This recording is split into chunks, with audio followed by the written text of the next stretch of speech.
147 करोड़ और उसमें करीब 30 करोड़ लोग रजिस्टर्ड डेटा है कि वो लोनली फील करते हैं। 1.7 लाख लोग सुसाइड करते हैं। कि हमारे देश में मोर देन 50% से ज़्यादा मैरिड लोग एक्स्ट्रा मैरिटल अफेयर में।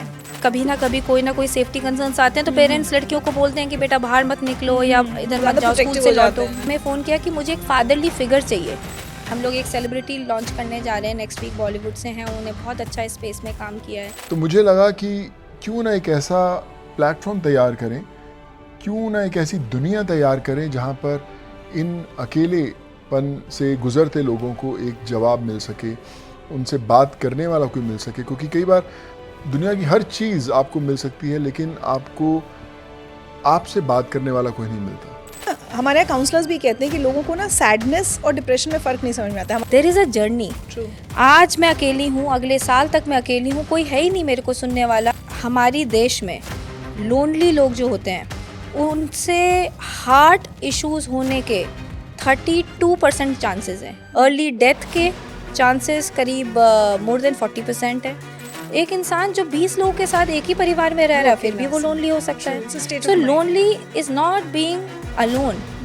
ये जनरेशन जी, अल्फा दोनों ही हैं, ये हमारा फ्यूचर है। और अगर ये डिप्रेस हो जाएंगे या लोनली हो जाएंगे तो फिर हमारा तो इंडिया का फ्यूचर बहुत ही डार्कनेस में है। 33% वुमेन ज़्यादा आदमियों से स्ट्रेस में रहती हैं। हम डिजिटली इतने ज़्यादा इनग्रोज हो चुके हैं कि सुबह उठते हम सबसे पहले क्या ढूंढते हैं? अपना मोबाइल। और रात में सोते वक्त सबसे लास्ट क्या रखते हैं? अपना मोबाइल। अगर मान लीजिए कि मैं रूम से बाहर निकल रही हूँ और आप मेरे बगल के रूम में और आपने मुझे देखा कि मैं ऐसे हूँ, मेरी आईब्रोज टेढ़ी मेढ़ी हैं, तो आप बोलेंगे कि श्रद्धा क्या स्ट्रेस है? अगर आपको ये एहसास होता है कि अगर आप अकेले हैं और आपको किसी से बात करनी है तो you need to vent out your emotions. एक ऐसा देश जिसकी आबादी लगभग 147 करोड़ है, एक ऐसा देश जिसमें आज भी बहुत सारे लोग, खासकर छोटे शहरों में, जॉइंट फैमिलीज में रहते हैं। हमारे आसपास भीड़ बहुत है। हम अपने रिश्तों को बहुत वैल्यू करते हैं। बहुत सारे हमारे दोस्त होते हैं, सोशल मीडिया पर भी बहुत फ्रेंड्स होते हैं। हमारे त्योहारों और शादी ब्याहों की रौनक तो देखने लायक होती है। लेकिन इस सब के बावजूद अगर कोई ग्लोबल लोनलीनेस रैंकिंग हमें ये बताती है कि लोनलीनेस यानी अकेलेपन में भारत दूसरे या तीसरे नंबर पर है, तो हैरानी भी होती है और दुख भी होता है। क्या वाकई हम लोग इतने अकेले, इतने तन्हा हो चुके हैं? अगर हाँ, तो क्यों? और इसका इलाज क्या है? कब तक हम यूं ही अकेले जीवन बिताते रहेंगे और कहते रहेंगे ऑल इज वेल? बहुत सारे सवाल मेरे मन में आ रहे हैं जिनका जवाब देने के लिए आज मेरे साथ जुड़ रही हैं बहुत ही खास मेहमान, गेट कंपेनियन की founder and CEO Shraddha Chaturvedi. Shraddha, बहुत बहुत स्वागत है आपका। Thank you so much, it's a privilege to be here. Shraddha, मैं सच बताऊं तो मुझे यकीन नहीं होता इन रैंकिंग्स पर जो ये कहती हैं कि लोनलीनेस में भारत दूसरे तीसरे में, तो कहूँगी 10वें नंबर पर भी अगर है तो क्यों है? इतने लोग हैं हमारे आसपास, हमारे परिवार हैं, क्यों है हम इतने लोनली? या क्या ये रैंकिंग सही है? जी, थैंक यू रिचा। पहला तो मैं बहुत खुश हूँ, खुशकिस्मत हूँ कि मैं आपके सामने बैठी हूँ और इतने संगीन मुद्दे पे बात कर रही हूँ। जी बिल्कुल, ये डेटा एकदम सही है। जैसे कि WHO ने लास्ट ईयर इंडिया को ग्लोबल लोनलीनेस इंडेक्स में 3rd घोषित किया, राइट? अब मैंने कहीं जगह से कुछ पढ़ा है, कुछ लोगों ने फॉरवर्ड भी किया है कि अब हम शायद 2nd पर हैं। तो ये एक हैरान करने वाली और बहुत ही, जैसे आपने कहा, दुखद इश्यूज़ में हम लोग घिर चुके हैं। बात सच इसलिए भी है क्योंकि जो हमारा देश पहले हुआ करता था और जो आज है उसमें ज़मीन आसमान का फ़र्क है।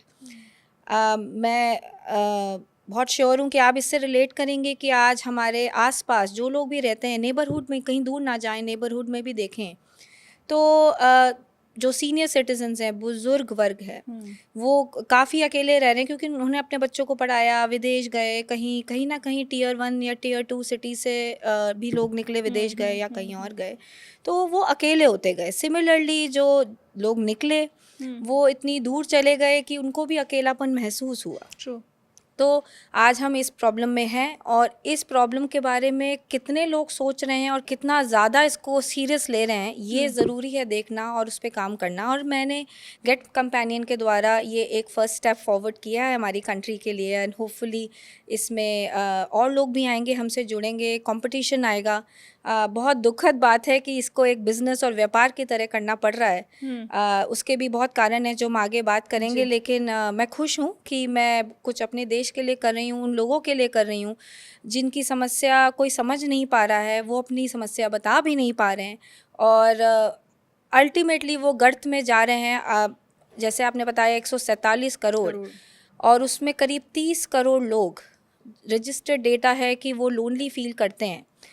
और मैं अभी आपको ऑफ कैमरा भी बता रही थी कि 1.7 लाख लोग सुसाइड करते हैं हमारे देश में।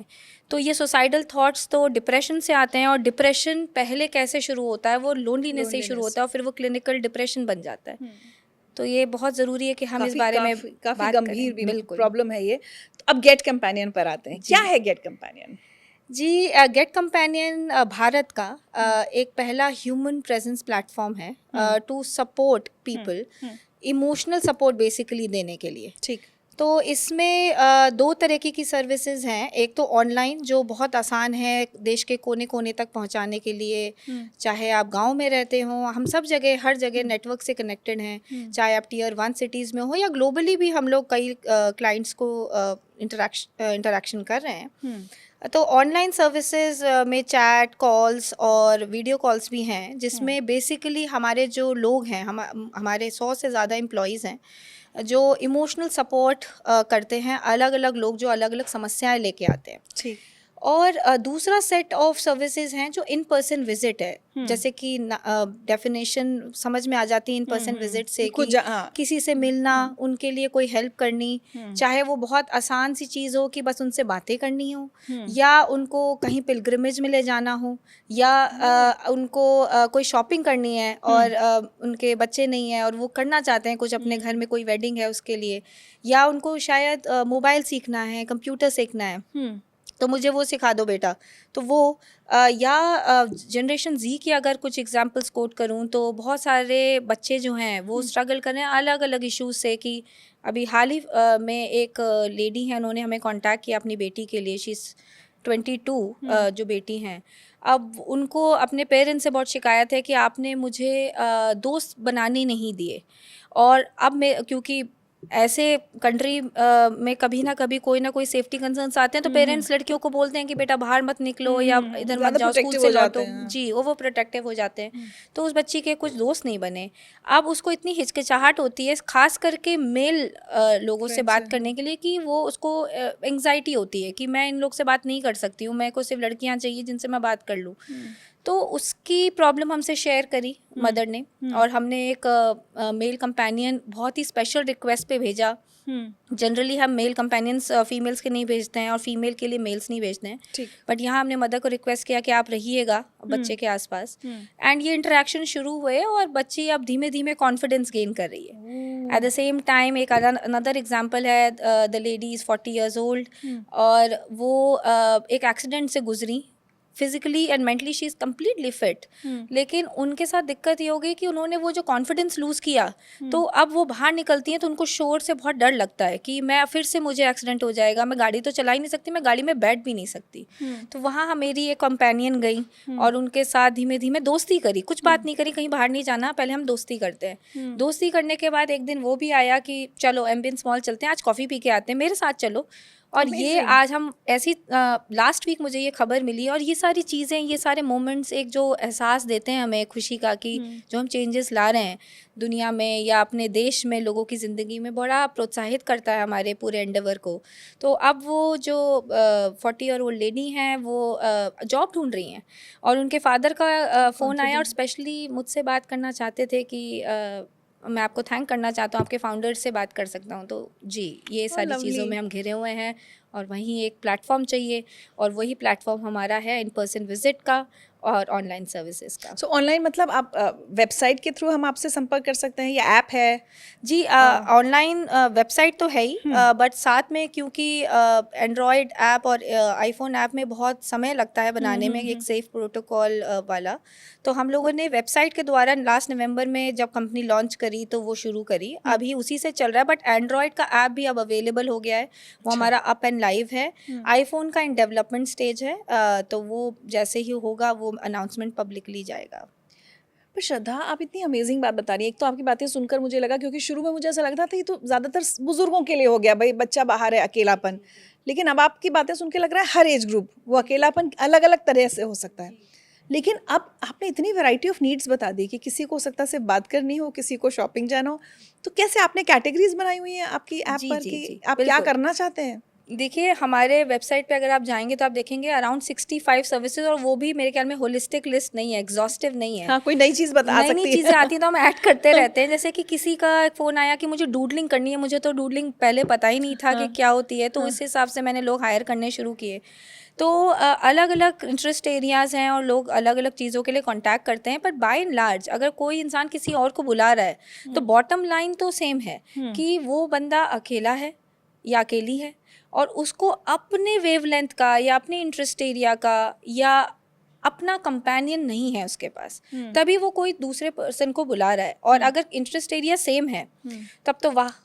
तो इसलिए इवन जब हमें कोई फ़ोन करता है कि अभी रिसेंटली किसी एक वेरी यंग जेंटलमैन का फ़ोन आया, 32 ईयर्स ओल्ड थे, और उनके आप हैरान हो जाएंगी कि उनका किस सर्विस के लिए आया। उन्होंने हमें फ़ोन किया कि मुझे एक फादरली फिगर चाहिए, जो मेरे फादर नहीं है इस दुनिया में, और मैं वो एक वैक्यूम फील कर रहा हूँ कि जो मुझे फादरली फिगर सामने बैठा हो, कुछ गाइडेंस दे, कुछ बात करे और मुझे प्रोत्साहित करे। ऐसा तो जी, उनके अपने फादर? उनके फादर नहीं है इस दुनिया में। हाँ। तो वो वाला वैक्यूम फील कर रहे थे और लोनली फील कर रहे थे। रिसेंटली वो गुजरे होंगे उनके फादर, तो वहाँ हमने अपने एक 60 इयर्स ओल्ड एक कंपेनियन है उनको भेजा। तो इसीलिए जहाँ हम आज हैं वैसे वैसे सर्विसेज आती रहती हैं, तो हम अपग्रेड करते रहते हैं, बट ऑब्वियसली उसके लिए हमें हायर भी करना पड़ता है। बट हम हमेशा ये कोशिश करते हैं कि किसी ने किसी चीज़ के लिए भी हमें बुलाया, बट उन दोनों के बीच में other than the emotional support जो वो जिसके लिए हमें बुला रहे हैं, उसके अलावा कोई एक कॉमन स्किल हो जो दोनों शेयर करते हो। फॉर एग्जांपल किसी ने मुझे बुलाया और बोला कि मैं बहुत अकेली हूँ और मेरे कुछ इश्यूज चल रहे हैं और मैरिज लाइफ है या व्हाटएवर। तो मैं जब कंपेनियन को भेजूंगी तो पहले हम जो इंक्वायरी करेंगे उस लेडी से, तो ये भी पूछेंगे आपका इंटरेस्ट एरिया क्या है। तो अगर वो बोलती है फॉर एग्जांपल कि मेरे को सिंग करना बहुत अच्छा लगता है या डांस करना बहुत अच्छा, फिल्में देखना पसंद है, तो वो जो कनेक्ट बिल्ड होगा ना with that same skill set बंदा, तो मेरा जो कंपेनियन जाएगा ऑब्वियसली वो एक emotional support with the similar this thing, अगर वो रिलेशनशिप इशू से डील कर चुके हैं या साइकोलॉजिस्ट हैं, वो जाएंगे मेरे कंपेनियन उनको मोटिवेट करने।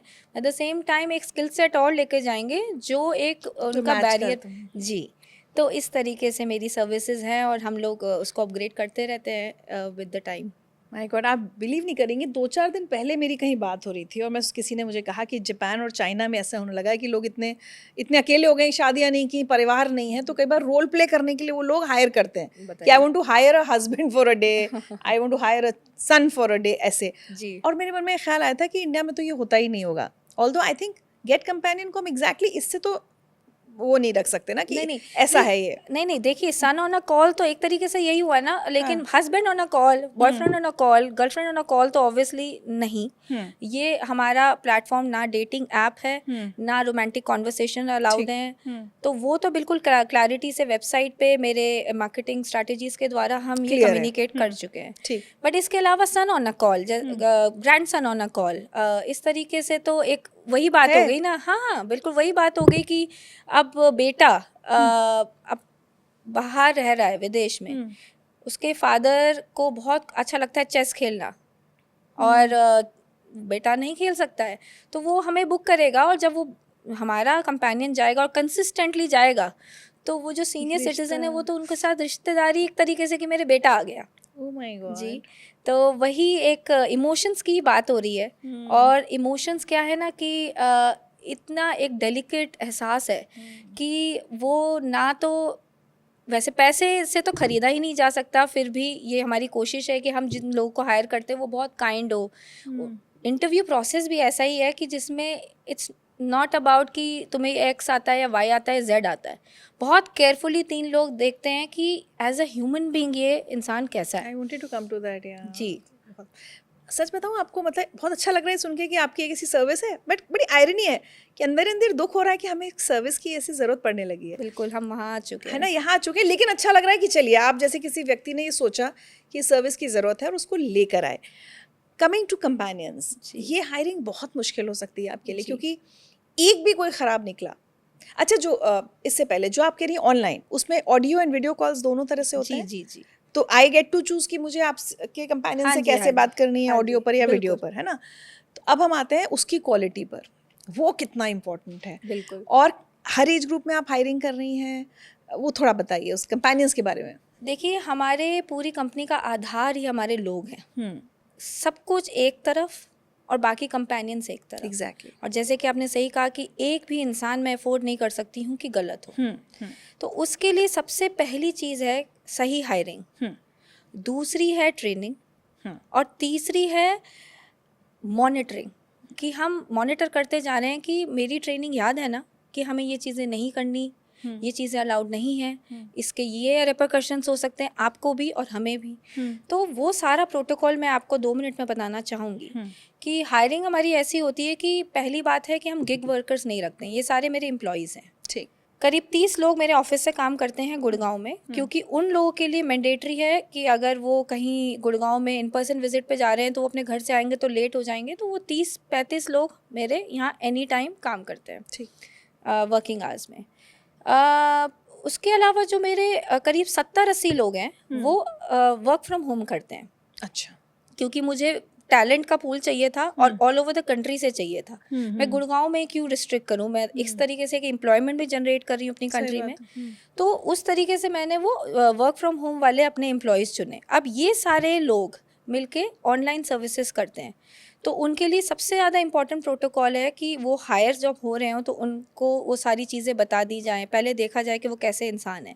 साइकोमेट्रिक टेस्ट होता है, राउंड ऑफ इंटरव्यूज़ होते हैं, लास्ट राउंड मैं लेती हूँ, उसके बाद ही ऑनबोर्डिंग होती है, चाहे कितने भी लोग। अब इन 100 लोग को हायर करने के लिए मोर देन 1000 लोग की हम इंटरव्यू ले चुके हैं। ठीक है, बहुत ही मुश्किल और बहुत ही ज़्यादा हेक्टिक स्केड्यूल, बट हमने ये कर दिखाया, मेरी टीम ने कर दिखाया। उसके बाद जब हायरिंग हो जाती है, अभी भी ऑनबोर्डिंग नहीं होती है जब तक बैकग्राउंड वेरिफिकेशन हर एक एम्प्लॉय का क्लियर ना हो। एक ऑर्गेनाइजेशन ऑनबोर्ड करी है जो हर इंसान की बैकग्राउंड वेरिफिकेशन करने के लिए 7,500 रुपये पर पर्सन लेते हैं मुझसे। और वो क्लीन चिट रिपोर्ट जब देते हैं मुझे कि इसका कोई क्रिमिनल रिकॉर्ड नहीं है, कुछ भी और इश्यूज़ नहीं है, right from the day of birth, जब से वो पैदा हुए हैं आज तक वो कहाँ कहाँ मूव किए हैं, कुछ तो फिर वो वहाँ से ग्रीन सिग्नल आता है, तब मैं आगे मूव करती हूँ। अब आते हैं एम्प्लॉयज़ हमारे ऑफिस, हम उनकी ट्रेनिंग्स करते हैं और वो ट्रेनिंग गोज़ ऑन 3 महीने के लिए करीब। और उस 3 महीने में तब हम उनको रोल प्ले देते हैं कि अगर मैं हूँ अगर एक इंडिविजुअल और आप कंपेनियन हैं, तो हम मुझसे इस सिचुएशन में कैसे बात करेंगे। जब वो क्लियरेंस होता है टीम का, तब उनको ऑन ग्राउंड सर्विसेज में उतारा जाता है, चाहे वो ऑनलाइन हो चाहे वो इन पर्सन विजिट हो। इसके अलावा रेगुलर मॉनिटरिंग रहती है। तो वैसे तो हमारी वेबसाइट डिस्क्रीट कॉल्स है, तो अगर आप वेबसाइट पे फ़ोन करते हैं तो आपकी सेफ्टी हमारे लिए प्राइम इम्पोर्टेंस है, आपकी भी और मेरे एम्प्लॉयज़ की भी। तो आप जब मेरी कंपेनियंस को कांटेक्ट करेंगे, वो आपका ना तो नंबर देख सकते हैं और ना ही आपका नाम देख सकते हैं। अच्छा। ठीक है। सिमिलरली आप उनका नंबर नहीं देख सकते, आप उनकी फ़ोटो देख सकते हैं, आप उनको वीडियो कॉल में भी देख सकते हैं, लेकिन आप उनका असली नाम नहीं जान सकते, क्योंकि वो स्यूडोनेम हम यूज़ करते हैं। ठीक है, ताकि कोई सोशल मीडिया पे उनको स्टॉक ना कर सके, वो जस्ट फ्रॉम, जो कुछ लोग तो ऐसे होंगे। और इसके बाद फिर हमारे पास बॉट्स इंस्टॉल्ड हैं हमारे वेबसाइट पे। हम बॉट्स यूज़ नहीं कर रहे हैं ह्यूमन रिलेशनशिप मेंटेन करने के लिए, बट हम बॉट्स को, एआई को यूज़ ज़रूर कर रहे हैं सेफ्टी पर्सपेक्टिव से, क्योंकि जितना एआई ये सेफ्टी इंश्योर करेगा उतना ह्यूमन नहीं कर सकते। कितने हम रिव्यू कर लेंगे, और डिस्क्रीट चैट्स है तो हम घुसे भी क्यों किसी के sensitive confidential chats and calls पे। तो बॉट को इस तरीके से ट्रेन किया गया है कि अगर कोई वल्गर कंटेंट आता है तो तुरंत अलार्म मुझ पे और बहुत सारी टीम्स के पास जाता है। कंपेनियन भी रेड अलर्ट बटन दबा आता है तो भी हमारे पास ट्रिगर आता है और फिर हम उस पर्टिकुलर इंडिविजुअल को ब्लॉक कर देते हैं, उनका पैसे भी रिफंड कर देते हैं कि हमें आप नहीं कि चाहिए। बहुत लोग ये सोचते होंगे कि वो जो सेक्सुअल चैट्स और ये सब वो बहुत नहीं हो चलता है वही सकती हो रहा है वो क्या ना यहाँ ही पर? आज हो सकती हैं जब मैं 100 लोग हूँ, ना ही कल हो सकती हैं जब मैं 10,000 लोग हूँ, क्योंकि इसमें मैं बहुत क्लियर हूँ। टिंडर, बम्बल, बहुत तो सारे है ही। अदर ऐप हैं, बहुत अच्छे ऐप्स हैं जहाँ डेटिंग ऐप्स हैं, but this is not allowed. तो ये सारी सेफ्टी हो गई हमारे क्लाइंट्स पर्सपेक्टिव से। कंपेनियंस पर्सपेक्टिव से, अब हमारे कंपेनियन अगर इन पर्सन विजिट पे जाते हैं, बहुत सारे सिनेरियोज हो सकते हैं कि किसी लेडी ने बुक किया एक लेडी को, पर वहाँ जाके पता चला कि वो तो लेडी है ही नहीं, जेंट्स ने बुक कर दिया था। तो हमारा एक मेल कंपेनियन साथ में जाता है और अनाउंस जाता है कि एक मेल कंपेनियन आएगा, ये प्रोटोकॉल है। पहले मीटिंग में वो मेल कंपेनियन पूरे उस सेशन के दौरान उसी घर में या उस कैफे में बैठेगा। अच्छा, और ये अनाउंस्ड होता है। जो जेन्युइन नीड के लिए आ रहे हैं वो तो उनको ओके होगा, क्या प्रॉब्लम है। ठीक है। और उसके अलावा रिचा, हम ये भी इंश्योर करते हैं कि अगर वीडियो कॉल्स हो रही हैं तो वीडियो कॉल्स जो इंडिविजुअल जो हमें कॉल कर रहे हैं उनको अलाउड नहीं है वो वीडियो ऑन करना। तो क्लाइंट का को आप नहीं, हमारा कंपेनियन नहीं देख सकता है, ओके। क्योंकि हम उस तरफ को कंट्रोल नहीं कर सकते, राइट। तो अगर कोई वल्गर या नॉट सो गुड अपसर्ड चीज़ दिख रही है तो हमारे कंपेनियंस तो डीमोरल्ड हो जाएंगे एंड इफेक्टेड हो जाएंगे। तो वो वीडियो कॉल हमने ऑफ कर रखी है। वीडियो आप हमारे कंपेनियन को देख सकते हैं और उस वो ये कारण है कि आप फिर ह्यूमन बीइंग को देख रहे हैं कि ये एक मैं ह्यूमन से ही बात कर रहा हूँ, एआई से नहीं। तो ये सारे अलग अलग तरीके हैं, हमारे प्रोटोकॉल्स हैं। कुछ एग्रीमेंट्स हमने साइन करा रखे हैं अपने एम्प्लॉयज़ से कि आप रोमांटिक कॉन्वर्सेशंस नहीं कर सकते हैं। बहुत सारे ट्रेनिंग्स हैं, बहुत सारे एग्रीमेंट्स हैं। तो आई थिंक सो फार हम लोग बहुत अच्छा कर रहे हैं और आगे भी इसको एम्फेसाइज करते रहे तो जिस उद्देश्य के लिए मैंने ये कंपनी बनाई है वो पूरा होगी। अच्छा, इसमें एक बात बताइए, किसी के मन में, क्योंकि एक तो ना हमारे यहाँ काउंसलर्स भी कहते हैं कि लोगों को ना सैडनेस और डिप्रेशन में फ़र्क नहीं समझ में आता। हमारे यहाँ अगर 2-4 दिन उदासी आ गई तो आई एम फीलिंग डिप्रेस्ड जी। हमें अभी क्लैरिटी नहीं है कि हमें कब डिप्रेशन है। तो कोई ये भी सोच सकता है कि भाई मैं किसी काउंसलर के पास चला जाऊंगा अगर मुझे बात करनी है, मुझे गेट कंपेनियन से कंपेनियन क्यों लेना है। तो ऐसे में आपका क्या जवाब होता है अगर ये डाउट है? देखिए, मैं इसमें ये कहना चाहूँगी रिचा कि डिप्रेशन तो एक बहुत बात की स्टेज है। मेरा पहला मुद्दा है लोनलीनेस। सबसे पहले हमें ये देखना है कि एक इंसान डिप्रेशन में, आज मैं खुश हूँ कल मैं डिप्रेशन में चली गई, ऐसा तो हो नहीं सकता। There is a journey. आज मैं अकेली हूँ, अगले साल तक मैं अकेली हूँ, कोई है ही नहीं मेरे को सुनने वाला। मैं किसी दुख से गुजर रही हूँ या मैं अपनी कोई इच्छा शेयर करना चाहती हूँ, मेरे पेरेंट्स मेरी बात नहीं सुन रहे हैं, मेरे फ्रेंड्स। तो वो लोनलीनेस की एक जर्नी है। अब उस जर्नी को जब वो एक्सेसिवली स्ट्रेसफुल हो जाती है और बंदा अकेला ही चलता जाता है और सेल्फ मोटिवेट होता जाता है, एक टाइम आता है बॉडी गिव अप करती है, मेंटल स्टेट गिव अप करता है कि नहीं ये अब और नहीं हो सकता, तब वो क्लिनिकल डिप्रेशन में जाता है। आपको कुछ आंकड़े बता दूं, हमारी देश में लोनली लोग जो होते हैं उनसे हार्ट इश्यूज होने के 32% चांसेस हैं। अर्ली डेथ के चांसेस करीब मोर देन 40% है। अदर हेल्थ इश्यूज, कोई भी other health issues like anxiety, clinical depression, ये सब मोर देन 25% है। तो अगर हम ऐसी बात करें कि लोनलीनेस से आया डिप्रेशन, डिप्रेशन से आई अर्ली डेथ या हार्ट स्ट्रोक या कुछ ना कुछ अदर प्रॉब्लम, साथ में ये तो मेंटली हम चीज़ों की बात करें, बट हम फिजिकल इश्यूज़ में भी आ गए हैं। हार्ट इश्यूज़ एंड डिमेंशिया 40% लोगों को लोनलीनेस की वजह से होता है। तो अगर हम इन चीज़ों की बात कर रहे हैं तो पहले हम लोनलीनेस को क्यों ना एड्रेस करें। और लोनलीनेस के बाद ऑब्वियसली डिप्रेशन है, और डिप्रेशन के लिए तो बहुत मैकेनिज्म है। यस, थेरेपी है, काउंसलिंग है, और मैं क्लेम भी नहीं करती कि मैं डिप्रेशन ठीक करती हूँ। मैं तो वहाँ घुसना चाहती हूँ जहाँ एक इंसान समझे कि हम एक देश में, जहाँ आपने बोला 147 करोड़ ऑफ पीपल, जहाँ 30 करोड़ लोग लोनली हैं, अकेले हैं। और एक इंसान लोनलीनेस की डिफाइन अगर मैं करूं तो लोनलीनेस का मतलब ये नहीं कि आप अकेले हैं, आप अकेले एक रूम में बैठे हैं।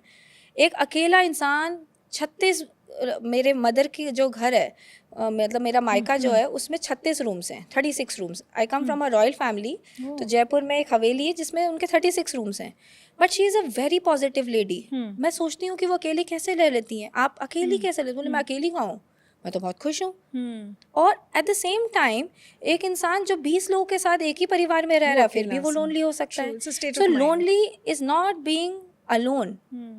आप लोगों के साथ एक पॉपुलेटेड कंट्री में लाइक इंडिया, जहाँ जॉइंट फैमिली आज भी बहुत जगह पॉपुलर है, छोटे शहरों में, गाँव में, आपके पास बहुत दोस्त हैं, आप सोशल मीडिया से कितने दोस्तों से कनेक्टेड है, लेकिन आप फिर भी लोनली हो सकते हैं। उनके लिए मेरा ये प्लेटफॉर्म है। डिप्रेस लोग को के साथ मैं कुछ क्लेम नहीं करती हूँ, हाँ वो लोग हमसे बात करने आते हैं डिप्रेशन में जो होते हैं, और हम उनके साथ सिर्फ बातचीत कर सकते हैं, हम उनको ट्रीट नहीं कर बट सकते आप हैं। उनको रेकमेंड करते हैं कि जैसे आई थिंक आप अगर बहुत ही अगर सीरियस सिचुएशन होती है, फॉर एग्जांपल अगर कोई सुसाइडल है और on the verge of suicide पे है, तो वो कभी किसी चैट साइट को खोल के डिस्कशन करने तो नहीं जाएगा। या तो वो सुसाइड करेंगे या फिर वो उसको ट्रीट करेंगे। बट हम डिप्रेस लोगों के साथ सिर्फ बातचीत करते हैं जब हमें लगता है कि ये सिचुएशन थोड़ी क्रिटिकल हो सकती है, कि अब वो सेल्फ हार्मिंग नेचर के हैं या कुछ उनके यहाँ सुसाइडल थॉट्स हैं, तो हम रेड अलर्ट बटन दबाते हैं। एट द सेम टाइम हम उनको रेफ़र करते हैं, हमारे देश की बहुत सारी हेल्पलाइन नंबर्स हैं, उनको रेफ़र करते हैं कि आप इनको रीच आउट करें या आप कोई क्लिनिकल साइकोलॉजिस्ट के पास जाएं, वो सारी चीज़ें उनको बताई जाती हैं। तो लोनलीनेस बस एक एहसास है, ये एक प्रॉब्लम है नहीं। यही मैं इस देश को बताना चाहती हूँ, इस डेफिनेशन को वो जान जाएं कि ये कोई प्रॉब्लम नहीं है, ये कोई इशू नहीं है, ये कोई मेंटल इशू भी नहीं है। ये जैसे हमें भूख लगी, अभी हम कुछ देर पहले खाने की बात कर रहे थे, तो अगर हमें भूख लगी तो हमारी बॉडी कहेगी कि मुझे खाना खाना है। तो अगर मुझे लोनली फील हो रहा है तो मेरी बॉडी, मेरा मेंटल स्टेट कहेगा कि मुझे कोई चाहिए जो मेरी बात सुने। It's as simple as that. कुछ एक्सपीरियंसेस शेयर करेंगे हमारे साथ? ऑब्वियसली मतलब किसी का नाम या आइडेंटिटी डिस्क्लोज नहीं करना है हमको, बट कैसे कैसे एक्सपीरियंसेस जिन्होंने शायद हो सकता है आपको भी हैरान कर दिया हो श्रद्धा कि ओ माय गॉड, ये तो मैंने भी नहीं सोचा था कि ऐसा होगा। देखिए, कुछ चीज़ें मुझे सच में बहुत, मैंने रिसर्च करी इस कंपनी को खोलने के लिए। 1.5 साल मैं काफ़ी अलग अलग शहरों में भी गई हूँ, खास करके Tier 1 सिटीज़ में, देखने के लिए कि ये जो इंटरनेट बता रहा है ये सच में ऐसा है क्या, कि कॉर्पोरेट में बहुत स्ट्रेस है क्या। मैं खुद भी इससे गुजरी हूँ, तो मैं सोचती थी कि सिर्फ मेरे साथ ही ऐसा हुआ या औरों के साथ भी। तो बहुत लोगों से इंटरेक्शंस हुए, सीनियर सिटीजन से बहुत सारे मिली। फिर उसके बाद मैंने ये कंपनी खड़ी करी, बहुत मार्केट रिसर्च एजेंसीज भी डिप्लॉय की थी मैंने। कुछ चौंकाने वाली बातें मुझे जो ये समझ में आई कि एक, ये तो मुझे पता है कि सीनियर सिटीजन्स लोनली हैं। वो उनके बच्चे चले गए यहाँ से और अच्छे के लिए गए और वो अपनी बातें शेयर नहीं करते हैं। ये भी मुझे पता है करियर और कॉर्पोरेट वर्ल्ड में होते हुए कि करियर में भी स्ट्रेस होता है। दो चीज़ें मेरे को बहुत शॉक करी। एक ये कि हमारे देश में मोर देन 50% से ज़्यादा मैरिड लोग एक्स्ट्रा मैरिटल अफेयर में। तो ये बहुत बड़ा आंकड़ा है, बहुत बड़ा है, जिसमें हम कह रहे हैं कि करीब करीब आधे, मतलब इंडिया, मैं अर्बन इंडिया की ही बात नहीं कर रही हूँ, मैं पूरे देश की हर कोने की बात कर रही हूँ कि 50% मैरिड लोग की इनफिडेलिटी इश्यूज हैं। तो जाहिर सी बात है कि वहाँ स्ट्रेस होगा, कंपैटिबिलिटी इश्यूज होंगे, स्ट्रेस होगा, या हस्बैंड वाइफ में इश्यूज होंगे, किसी को पता चल गया और फिर वो सारी सिचुएशंस। तो ये एक चौंकाने वाली चीज़ थी। और उसी तरीके के हमारे पास कॉल भी बहुत आते हैं कि जहाँ लेडीज़ सफ़र कर रही है या जेंट्स सफ़र कर रहे हैं कि मेरी वाइफ का कोई अफेयर है।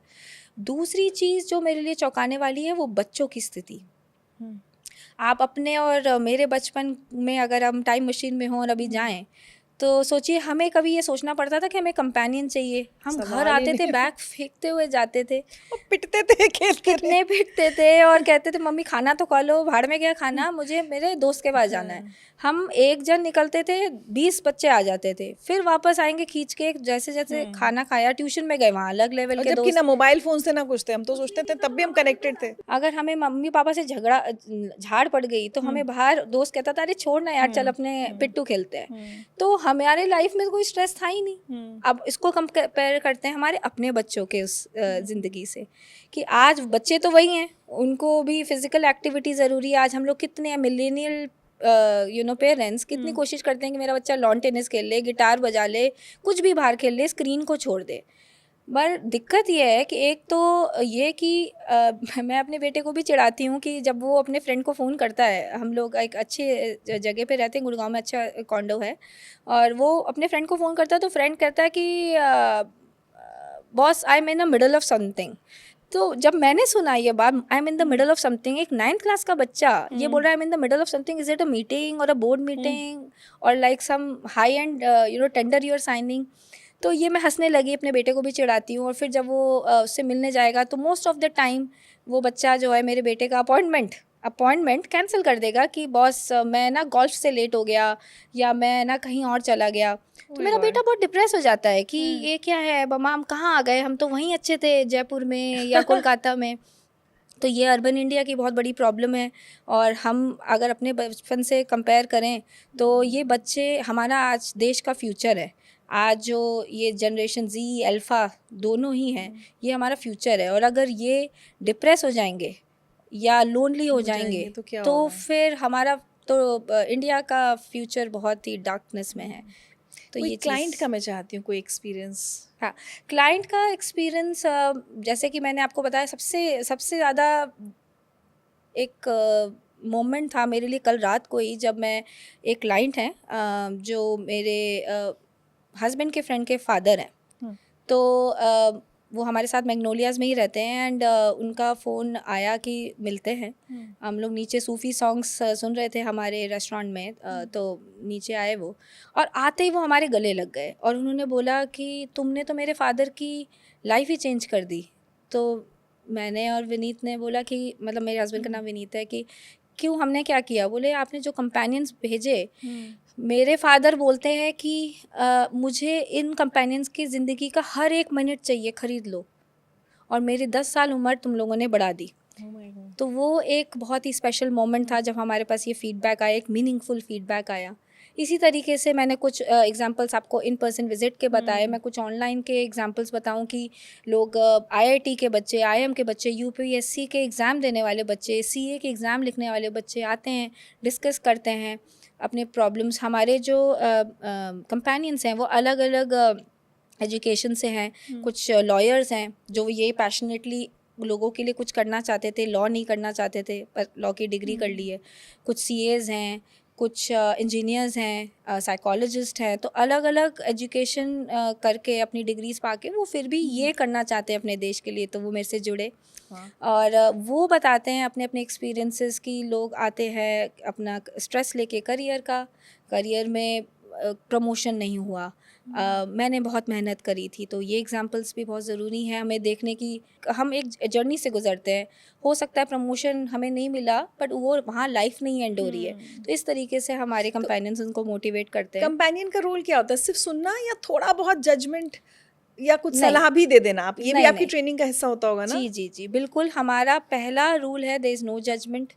आप जज कर ही नहीं सकते। हो सकता है कि आप उससे रिलेट करते हो या ना करते हो। सपोज आपने कहा मेरा करियर में प्रमोशन नहीं हुआ है, मैं आपकी कंपेनियन हूँ, तो मैं बोलूंगी अरे इसमें क्या हो गया, इसमें बुरा नहीं मानते, कोई बात नहीं, मतलब समझा तो ये मोटिवेट करने वाली बातें तो बोलेंगे कि आज नहीं तो कल सही, लाइफ लंबी है और यहीं पर लाइफ रुकती नहीं है। तो सारे पर्सपेक्टिव देखो, इंट्रोस्पेक्ट करो, कुछ तुम में कमी कर है क्या, सकते हैं, ये सारी बातें हैं। लेकिन ये नहीं कह सकते कि आप तुम गलत जॉब सोच छोड़ रहे हो। दो। अच्छा, ओके। ये सजेशंस, एडवाइजेस हम लोग नहीं करते हैं और बिल्कुल अलाउड नहीं है, क्योंकि ये तो एक छोटी बात है। लेकिन एक बड़ी बात सोचें कि अगर एक लेडी आती है और बोलती है मेरे हस्बैंड का अफेयर है, मैं क्या करूं? और अगर हमारा कंपेनियन ये एडवाइस दे देता है कि आप उनको डिवोर्स कर दो या डिवोर्स मत करो, दोनों ही सिचुएशन में एक ये कैटास्ट्रॉफिकल सिचुएशन हो सकती है लेडी के लिए। तो हम उससे रिफ्रेन करते हैं। हम सिर्फ उनकी वेंट आउट करने का एक माध्यम है कि एक इंसान है, आप उनके सामने अपनी सारी प्रॉब्लम्स बोले, आप अपने सोल्यूशंस खुद बोले और अपना सोल्यूशन खुद चूज करें। यही है गुड कंपेनियन। अमेजिंग। अब मैं थोड़ा आपके बारे में जानना चाहूँगी। इतना सब कुछ आप अच्छे से बता रही हैं, लेकिन मैं पढ़ रही थी आप तो कॉर्पोरेट दुनिया में थी अपना आराम से, I think you are doing well जी। तो ये अचानक हुआ या लंबा एक वेल थॉट आउट प्रोसेस था? बट गेट कंपेनियन का थॉट आपके मन में कब, क्यों और कैसे आया? देखिए, सवाल बहुत अच्छा है और very close to my heart, क्योंकि गेट कंपेनियन आज पहले एक सोच में ही था मेरे दिमाग में और आज हमारे सामने है। तो मैं इस सवाल को 3 पहलुओं में जवाब दूंगी।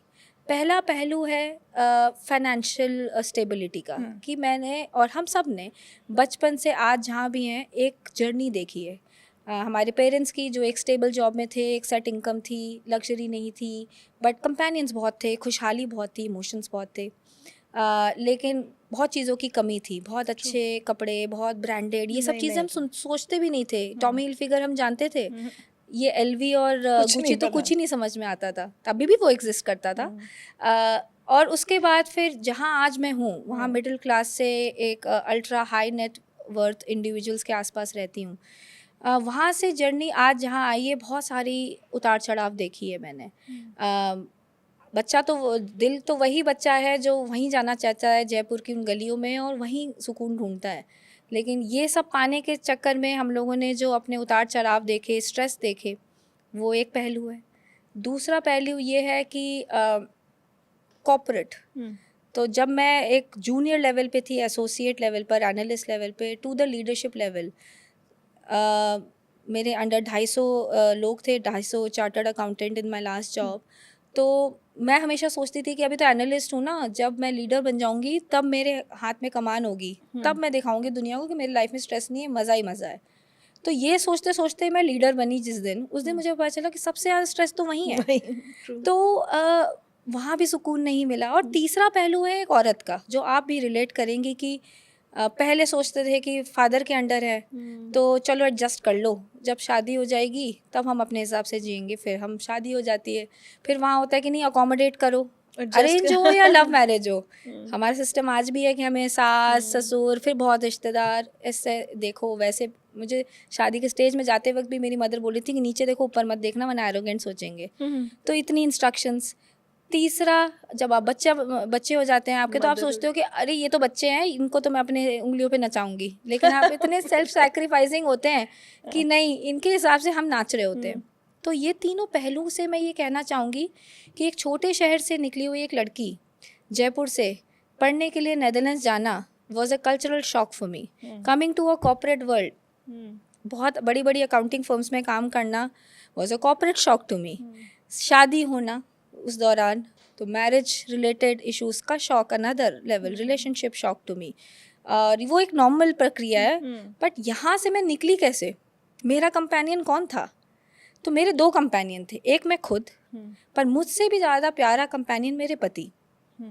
तो मैं तो बहुत लकी थी कि मैं इन सब जर्नी से, कॉर्पोरेट स्ट्रेस से निकल आई अपने हस्बैंड से, क्योंकि कोइंसिडेंटली वो भी एक ऑडिटर हैं, और साथ में वो मेरे इस घर में, ऑब्वियसली मैं उनके घर में आई तो वो मुझे इन चीज़ों से निकालते थे। फिर हमारे जो बच्चे हुए उसमें मेरा बहुत बड़ा सपोर्ट सिस्टम कि नहीं, उस टाइम पे ये बहुत अब तो बहुत आसान है देखना कि फादर भी डायपर चेंज कर रहे हैं, लेकिन उस टाइम पे अगर डायपर चेंज करना कोई फादर करता था तो बहुत बातें सुनने को मिलती थी। या मैं निकल रही हूँ, लंदन में हम लोग काफ़ी समय रहे, तो लंदन में मैं निकल रही हूँ तो मैं पहुँच नहीं पाई समय से, तो मेरे हस्बैंड खाना बना रहे हैं। तो एक मुझे लगता है कि मेरे लिए एक बहुत बड़ी ब्लेसिंग थी और है जो मेरे हस्बैंड मेरी ज़िंदगी में। बट हो सकता है कि हम सब सारे लोग इतने लकी ना हों।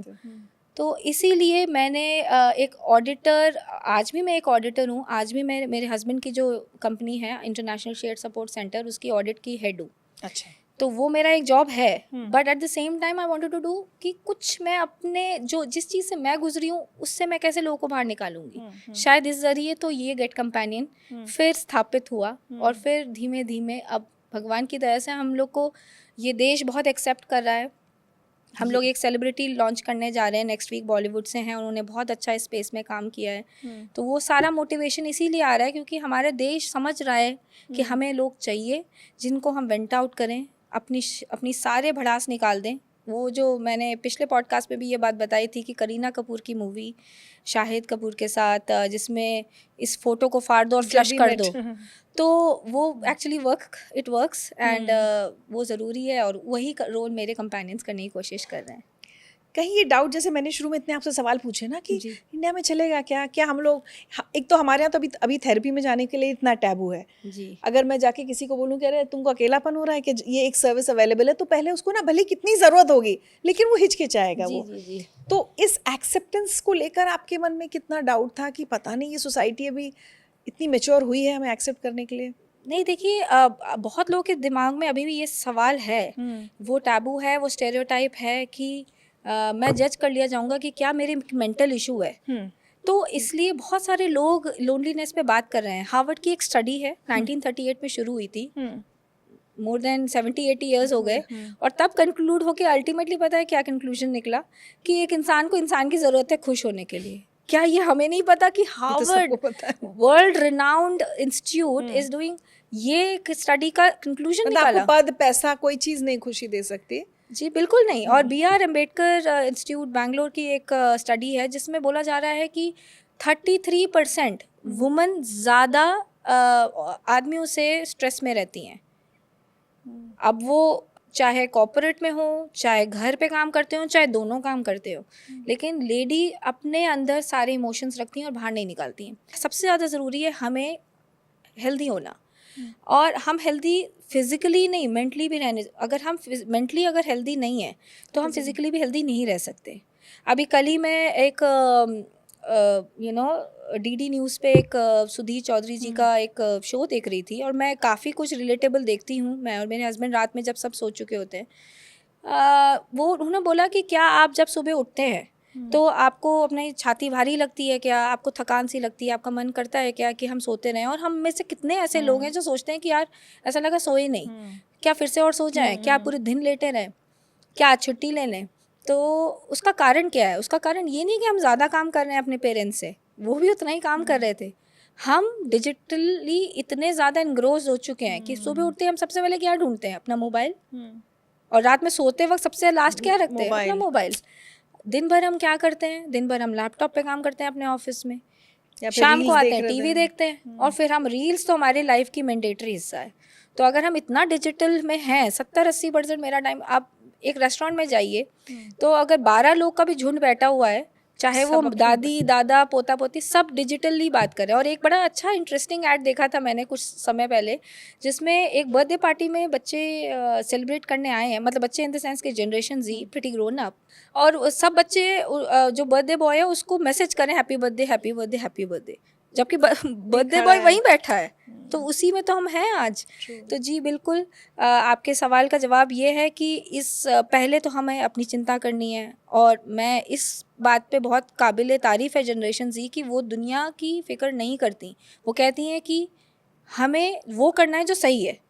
अगर हमारे पेरेंट्स ठीक कह रहे हैं तो हमें समझ में आ रहा है तो हम करेंगे, नहीं तो नहीं करेंगे।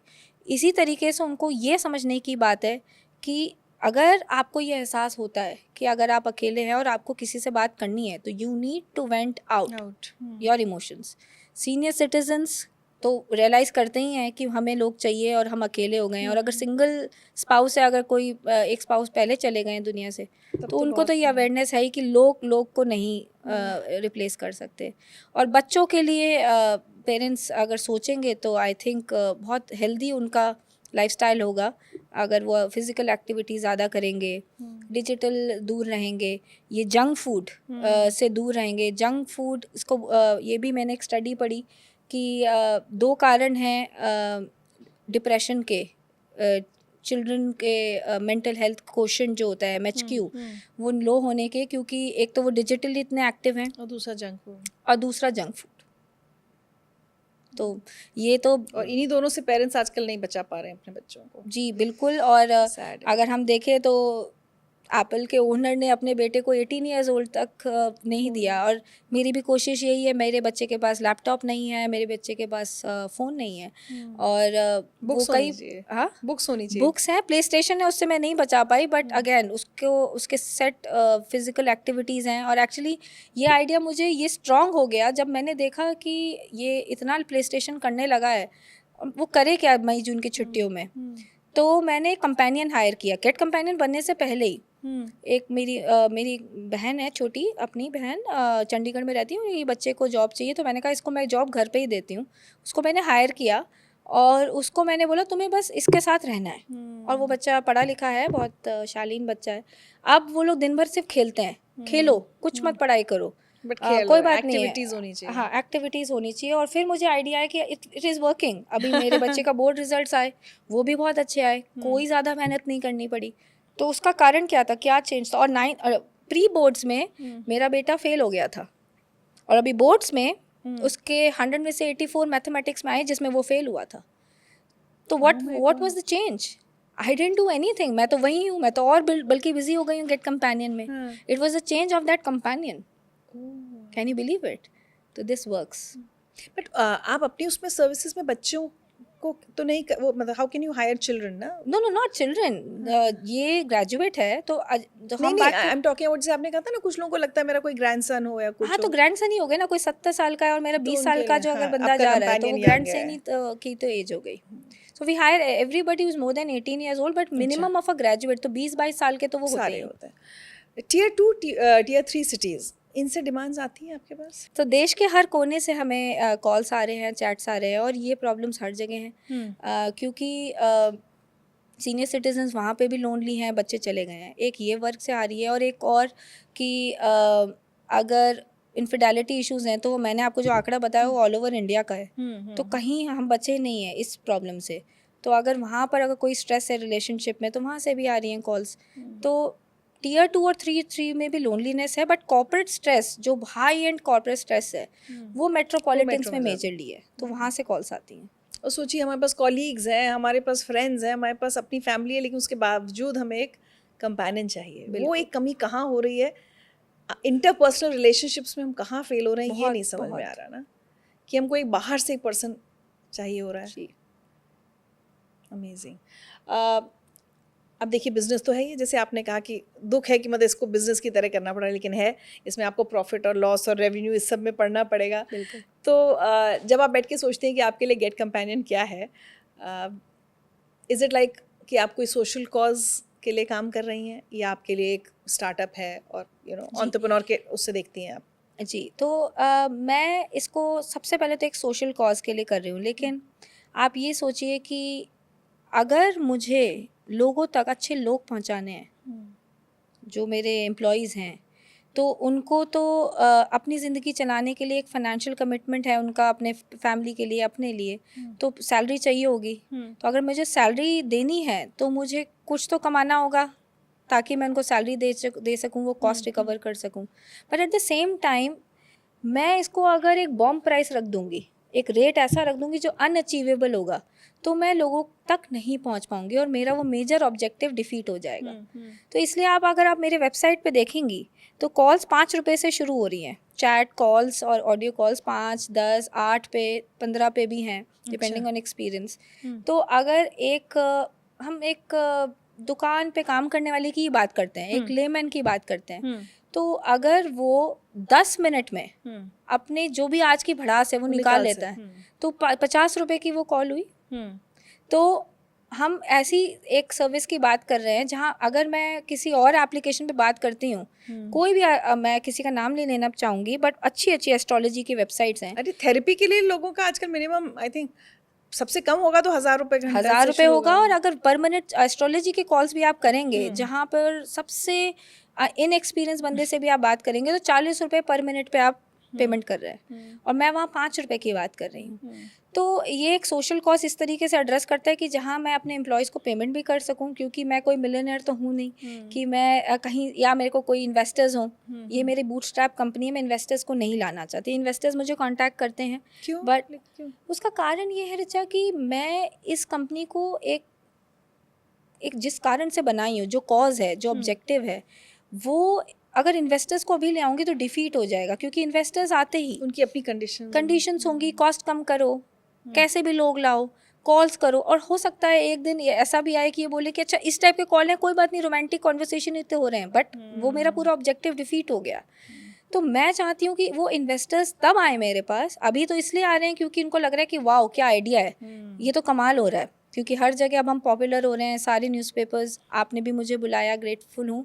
तो इस तरीके से अगर इन्वेस्टर्स मेरे पास अगले 2 साल में जब आएंगे तो इसलिए आने चाहिए क्योंकि वो मेरी कॉज में बिलीव करते हो, इसलिए नहीं कि उन्हें पैसा कमाना है. पैसा तो अल्टीमेटली उसका बाय प्रोडक्ट होगा ही, लेकिन पहले हम हर कोने में पहुँचे. और अभी हमने एक चीज़ और शुरू करी है कि महीने में 10 घंटे गुड़गांव में हम free of charge lower middle class और सीनियर सिटीजन्स को केटर करना शुरू कर रहे हैं. अच्छा. कि अगर उनको कहीं जाना है या कुछ है तो 10 घंटे के लिए मैंने एक टीम बनाई है कि आप उन लोग के पास जाएंगे और उनकी मदद करेंगे, चाहे उनको मोबाइल सीखना हो, चाहे लैपटॉप. और इसमें मैं आपको एक बात बताना भूल गई, सेफ्टी प्रोटोकॉल पर्सपेक्टिव से जो हमारी पहले बात हुई थी, कि इसमें जब हमको इन पर्सन विजिट के लिए कोई बुलाते हैं तो इसका भी एक प्रोटोकॉल है अच्छा। कि अगर कोई क्लाइंट बुलाएंगे तो उन्हें पूरा हमारा एक फॉर्म भरना है जिसमें मुझे आधार कार्ड डिटेल्स भी वो देंगे और अपने रजिस्टर्ड एड्रेस देंगे। ठीक। तो हमारे कंपेनियंस के लिए भी वो बहुत सेफ एंगल है कि हम इंश्योर कर रहे हैं कि कोई Tom Dick and Harry is not booking us, और हम एक जेन्युइन इंसान के पास पहुंच रहे हैं जिनकी वो जेन्युइन नीड है। जी। इंटरेस्टिंग। 2026 में हम बात कर रहे हैं, 5 साल बाद श्रद्धा गेट कंपेनियन को कहाँ देखती हैं एज ऑफ नाउ? जी 5 साल आई एम वेरी एम्बिशियस और मैं उसके लिए काम भी कर रही हूँ एग्रेसिवली।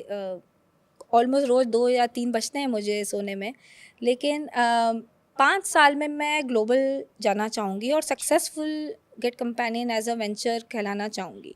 बट अगले साल तक मैं एटलीस्ट इंडिया के टियर 1 सिटीज़ में पहुंचना चाहती हूँ इन पर्सन विजिट के पर्सपेक्टिव से। बाकी तो ऑनलाइन तो सब जगह इसमें तो अवेलेबल है। लॉजिस्टिकली काफ़ी बड़ा बहुत काम होगा, करना होगा क्योंकि बहुत लोग हायर करने होंगे, ऑफिस होना पड़ेगा, फिर वो सारी टीम बनेगी, एनालिटिक्स होगी कि कहाँ से बुकिंग आई, जेन्युइन है कि नहीं है, मेल कंपेनियन जा रहा है कि नहीं, तो बहुत सारी बातें, इसलिए धीमे धीमे स्केल कर रही हूँ।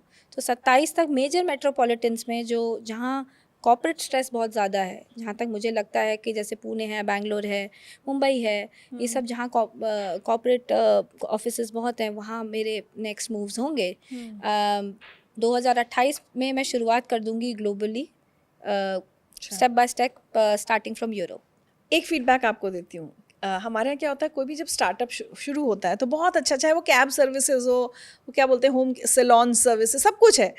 फिर धीरे धीरे जब उनका साइज बढ़ता है, जैसे जैसे वो बड़े होते जाते हैं, फिर ना कस्टमर्स कहने लगते हैं सर्विस ढीली हो गई या क्वालिटी ख़राब हो गई या ड्राइवर्स अब उतने अच्छे नहीं है जितने पहले होते थे। आपके लिए एक बहुत बड़ा चैलेंज होगा, क्योंकि यहाँ तो बात कैब और सैलून की नहीं हो रही, यहाँ बात एक इंसान की भावनाओं और सीधे सीधे उसके दिल, उसके इमोशन से डील करने की हो रही है। तो that you think is one of the biggest challenge for you, you know, जब आप स्केल अप की बात करते हैं ना?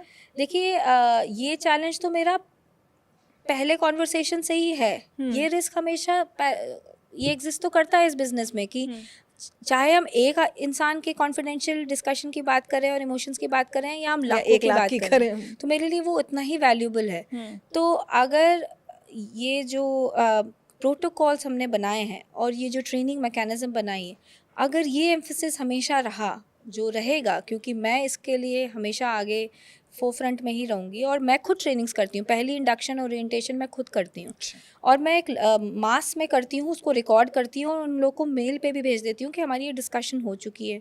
तो ये बहुत इंपॉर्टेंट है कि ये होता रहे, मॉनिटरिंग और trainings, and that will form the basis of this entire पूरा बिजनेस। तो बिल्कुल आपका फीडबैक तहे दिल से स्वीकार है और इस पे हमारी कोशिश रहेगी कि हम पूरा। श्रद्धा, मुझे आपकी बातचीत में ना एक बहुत अच्छी बात लगी अपने आप में, टुवर्ड्स द एंड आपने कहा मैं बहुत एम्बिशियस हूँ। हमारे देश में ना महिलाएं खुलकर ही कहना नहीं चाहती हम एम्बिशियस हैं। हम ये कह देते हैं हमारा सपना है, ये है, वो है, but we don't like to use that word ambitious, क्योंकि हमारे यहाँ महिलाओं का एम्बिशियस होना, यू नो, नॉर्मली ऐसा होता है वो too ambitious, but I loved it that you said it so openly. चलते चलते मैं चाहूँगी हमारे सारे व्यूअर्स को आप गेट कंपेनियन की तरफ से क्या कहना चाहेंगे? जी मैं बस यही कहना चाहूँगी हमारे देश को, इनफैक्ट ग्लोबली सारे दुनिया के लोगों को, कि बहुत ज़रूरी है कि हम अपने दिल की बात बाहर निकालें, जिसको हम बोलते हैं वेंटिंग आउट। और ये किसी एज स्पेसिफिक मेरा व्यू नहीं है, हर जगह, हर वर्ग में और हर एज ग्रुप में अगर हम अपनी मन की बात बाहर नहीं निकालेंगे तो हम अल्टीमेटली बीमार तो हो ही जाएंगे। और हम सब अच्छा दिखना चाहते हैं, फिट रहना चाहते हैं, हम चाहते हैं लोग हमारी तारीफ़ करें, और तारीफ़ तो तभी करेंगे जब हम बहुत खूबसूरत लगेंगे, बहुत अच्छा करेंगे मेंटली, और मेंटली अगर अच्छा करेंगे तो हम आगे भी बढ़ेंगे अपने एम्बिशंस में। तो please reach out to your companion, your best friend, जो आपको जज ना करे। आप अपने मन की कोई भी वियर्ड थॉट उनसे शेयर कर सकें। आपके पास वो ना हो तो आप प्लीज़ हमें रीच आउट करें। और मेरी ये कोशिश है आप लोगों के लिए, लेकिन मैं as a business woman actually चाहती हूँ कि बहुत सारा कंपटीशन मेरे लिए आए, बहुत सारे लोग इस बारे में सोचें कि मैंने एक अच्छी चीज़ शुरू करी अपने देश के लिए, और कंपटीशन आएगा तो इसमें विन विन मेरे लिए इसलिए है कि एक जिस कॉज के लिए मैंने ये कंपनी खोली वो पूरा होगा, और दूसरा कितना एम्प्लॉयमेंट जनरेट होगा। जहाँ आज हम बात करते हैं कि AI is replacing human being, ऐसा कभी नहीं हो सकता है कि ह्यूमन बीइंग को एआई रिप्लेस करे, मशीन लर्निंग रिप्लेस करे। और ये इस कंपटीशन से बहुत सारे लोग आके इसको आगे बढ़ाएंगे और एम्प्लॉयमेंट जनरेट होगा लेडीज़ के लिए, जेंट्स के लिए। तो आपसे मेरी यही गुजारिश है कि प्लीज़ आप हमारे सर्विसेज को यूज़ करें या अपने दोस्त को कांटेक्ट करें अपने मन की बातें निकालने के लिए। हमारे देश के प्रधानमंत्री अगर बात करना चाहते हैं तो टीवी रेडियो पे आते हैं अपनी मन की बात कहने, तो आइए हम मन की बात साथ में करते हैं और एक खुशहाल ज़िंदगी जीते हैं। एक आपने ये एआई वाली बात बहुत अच्छी कही, क्योंकि बीच में कई इंसिडेंट्स ऐसे आए कि चैट जीपीटी से एक बच्चे ने चैट किया अबाउट फीलिंग डिप्रेस्ड या वो, और उस बच्चे ने फाइनली सुसाइड कर लिया। पेरेंट्स ने देखा कि वो सारा कॉन्वर्सेशन तो एआई के साथ हो रहा था, जिसने उसे रास्ते दिखाए कि कैसे सुसाइड हो सकता है। क्योंकि ये समझना ज़रूरी है कि एआई से हम बात करते हैं, वो बहुत सारे एआई तो खैर पहली बात है कि अगर हम इसके तह में जाएं तो हमसे ही सीख रहा है। देखिए सारी कंपनीज इंसिस्ट कर रही हैं कि पूरे दिन बैठे रहो और अपना 80% काम एआई से कराओ। तो आपको ये सोचना होगा कि कंपनीज ऐसा क्यों कह रही हैं। इसलिए कह रही हैं क्योंकि आज आप सिखा दोगे एआई को, कल वो आपको भेज देंगे और 100 लोग का काम वो एआई करेगा। वो तो सोएगा भी नहीं, आधे घंटे ही उसको अपडेट चाहिए। बट ये सोचना ज़रूरी है कि अगर हम एक एआई को ह्यूमन बीइंग समझ रहे हैं अपने इमोशंस व्यक्त करने के लिए, तो मान लीजिए कि मैं आपसे बात कर रही हूँ और मैं चुप हो गई, तो क्या एआई मेरा पॉज पहचान लेगा? पर आप पहचान लेंगे। क्या हुआ श्रद्धा, तुम चुप क्यों हो गई? या मान लीजिए कि मेरी आपकी आंखों में सपोज आंसू हैं या आप थोड़ा सा घबरा रही हैं, तो एआई नहीं देख सकता। It is emotionless. एंड अगर मान लीजिए कि मैं रूम से बाहर निकल रही हूँ और आप मेरे बगल के रूम में और आपने मुझे देखा कि मैं ऐसे हूँ, मेरी आईब्रोज टेढ़ी मेढ़ी हैं, तो आप बोलेंगे कि श्रद्धा क्या स्ट्रेस है। पर एआई तो नहीं देख रहा है ना, एआई तो आप जो लिख रहे हैं वो सुन रहा है।